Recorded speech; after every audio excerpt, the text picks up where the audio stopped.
wabarakatuh. Selamat pagi anak-anak. Perkenalkan, nama saya Siti Nurul Hidayah, biasa dipanggil dengan Bu Nurul.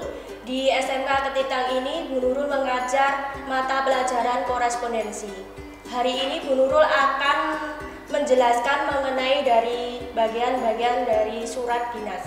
Yang pertama, kita bahas dulu mengenai pengertian dari surat dinas itu apa. Jadi, surat dinas adalah surat resmi yang berisi hal-hal mengenai kedinasan yang dikeluarkan dari suatu instansi tertentu.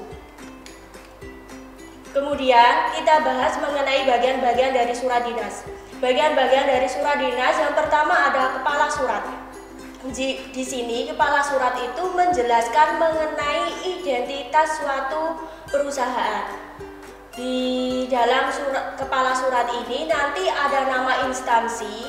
Di sini dijelaskan ada Dinas Pendidikan dan Kebudayaan Kabupaten Singaraja. Kemudian ada juga alamat instansi. Alamat instansi ini disebutkan Jalan Adi Sucipto nomor 221 Singaraja.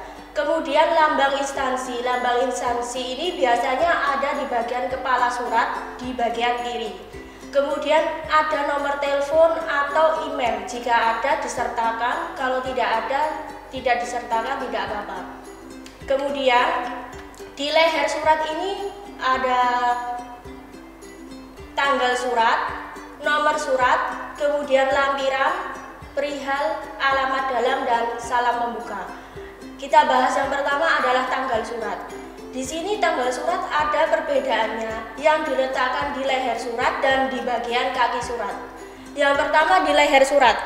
Di leher surat itu nama kota tidak disertakan. Kenapa nama kota tidak disertakan? Karena di kepala surat sudah disebutkan nama kotanya. Jadi kalau di leher surat atau di bagian atas surat, maka nama kota tidak disertakan. Kemudian tanggal surat kalau diletakkan di kaki surat, maka nama kota tetap disertakan walaupun sudah ada kepala surat. Jadi perbedaannya itu ya, perbedaannya tanggal surat yang ada di leher surat dan di kaki surat itu ada nama kotanya dan tidak. Kemudian ada nomor surat. Jadi nomor surat ini digunakan untuk memudahkan untuk mengetahui surat itu dikeluarkan dari suatu instansi. Yang pertama ini nomor surat ada 001 garis miring Disdikbud garis miring PM garis miring 513. Jadi 001 itu menyebutkan nomor urut surat. Jadi surat itu dikeluarkan kapan. Kemudian Disdikbud itu nama instansi, jadi nama instansi yang mengeluarkan surat. Kemudian PM itu kode arsip, jadi kode arsip itu memudahkan penemuan kembali atau penyimpanan surat tersebut. Kemudian ada 513 itu maksudnya bulan dan tahun pembuatan surat. Selanjutnya adalah lampiran surat. Lampiran surat ini maksudnya adalah dokumen yang disertakan dalam surat. Biasanya daftar harga, brosur, dan CV. Biasanya daftar harga ini ada pada surat niaga. Jadi surat niaga itu biasanya ada lampiran, daftar harga, brosur, CV, dan lain sebagainya. Lampiran ini jumlahnya tergantung surat yang dikeluarkan. Yang ada di lampiran surat ada 2 lembar, ada 3 lembar tergantung lampiran pada surat tersebut. Kemudian mengenai perihal. Perihal ini adalah inti dari keseluruhan isi surat. Jadi inti dari surat itu mengenai pemberitahuan atau undangan. Jadi fungsi perihal ini adalah memberikan petunjuk kepada pembaca mengenai isi pokok surat. Jadi isi pokoknya surat itu bisa ditulis dalam perihal. Kemudian intisari surat secara keseluruhan atau referensi. Jadi perihal ini ditulis singkat. Pemberitahuan biasanya ada undangan, itu P-nya harus ditulis huruf besar. Kemudian alamat dalam surat.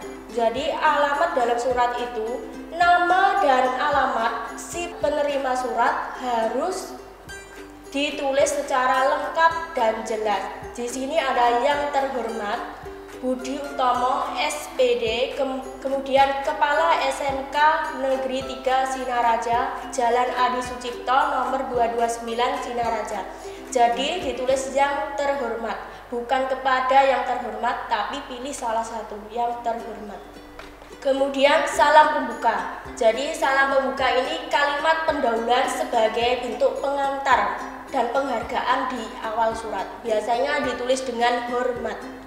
Seperti contoh itu ya, dengan hormat, koma. Kemudian badan surat. Di sini badan surat itu dibagi menjadi 3. Yang pertama adalah alinea pembuka, yang kedua alinea isi, dan ketiga adalah alinea penutup. Jadi yang saya jelaskan di sini adalah alinea pembuka dulu ya. Alinea pembuka ini adalah pengantar untuk mengetahui masalah pokok surat bagi si pembaca surat. Jadi inti dari pengantar dari inti surat itu apa saja, jadi disebutkan di awal pembukaan. Jadi di sini disebutkan sehubungan dengan surat edaran Kementerian Pendidikan dan Kebudayaan nomor 23 Disdikbud PN 413 diharuskan kepada semua guru, karyawan, dan siswa di seluruh Kabupaten Sinaraja untuk mengadakan upacara bendera. Jadi intinya adalah upacara bendera. Kemudian alinea isi ini berisikan pesan, keterangan, penjelasan dari masalah pokok surat. Di sini alinea isi itu disebutkan mengenai hari, tanggal diadakan upacara, kemudian tempatnya di mana, dan acaranya mengenai apa. Jadi upacara bendera memperingati hari lahir Pancasila. Jadi ini adalah isi dari alinea isi. Kemudian dari alinea penutup. Dari alinea penutup ini adalah kesimpulan dari isi atau penegasan sekaligus menginformasikan bahwa pembicaraan dalam surat telah selesai. Jadi di sini kami berharap pemberitahuan ini dapat ditindaklanjuti dan dilaksanakan. Jadi surat ini harus ditindaklanjuti dan dilaksanakan dengan sebaik-baiknya. Kemudian di bagian kaki surat itu ada salam penutup dan jabatan, tanda tangan, nama jelas, dan stempel. Di sini salam penutup itu adalah hormat kami. Kalau di atas dengan hormat, jadi di salam penutup harus hormat kami. Kemudian adalah jabatan, tanda tangan, nama jelas, dan stempel. Di sini surat dinas pemerintahan itu nama jabatan diletakkan di bawah salam penutup atau di atas tanda tangan. Jadi bedanya di atas tanda tangan itu harus ada jabatan. Kemudian karena surat dinas pemerintahan mencantumkan nomor induk pegawai dan penanggung jawab surat. Kemudian di dalam surat dinas itu ada namanya tembusan. Tembusan itu bisa ditulis atau tidak, tergantung surat itu diteruskan atau ingin dikasih informasikan ke siapa atau disalinkan kepada siapa, maka tembusan itu bisa ditulis.